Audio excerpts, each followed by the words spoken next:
ঈদ অবকাশে পর্যটকদের পদচারণায় মুখর দেশের পর্যটন ও বিনোদন কেন্দ্রগুলো।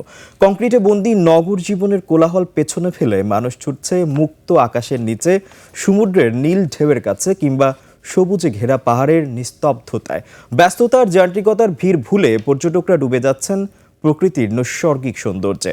প্রতিনিধিদের পাঠানো তথ্যচিত্রে উপমা রায়ের রিপোর্ট। 5+ স্টার রেটিং প্রাপ্ত দেশের সর্বোচ্চ বিদ্যুৎ সাশ্রয়ী ওয়ালটন এসি স্মার্ট কমফোর্ট এখন নেক্সট লেভেলে। পৃথিবীর অন্যতম দীর্ঘ সৈকত কক্সবাজারের বেলাভূমিতে উৎসবের উচ্ছ্বাস। পরিবার পরিজন ও বন্ধুদের নিয়ে আনন্দে মাতোয়ারা সব বয়সী পর্যটক।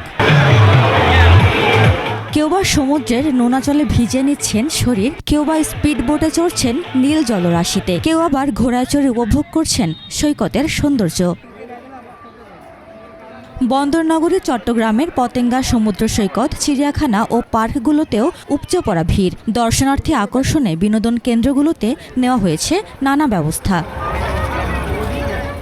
পাহাড়, ঝর্ণা আর সবুজে ঘেরা খাগড়াছড়ির অনন্য সৌন্দর্য উপভোগে ব্যস্ত সময় পার করছেন পর্যটকরা।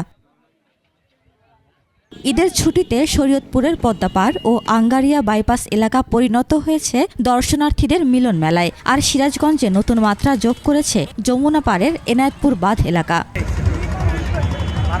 বরিশালের বিভিন্ন পার্ক ও কীর্তনখোলা নদীর পাড়ও মুখর নানা বয়সী মানুষের পদচারণায়। গাজীপুরের সাফারি পার্কে দেশি বিদেশি পশু পাখি দেখতে দর্শনার্থীরা ছুটে আসছেন।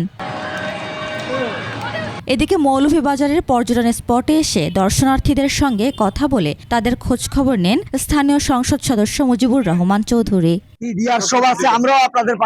উপমা রায়, ডেস্ক রিপোর্ট, 21 টেলিভিশন।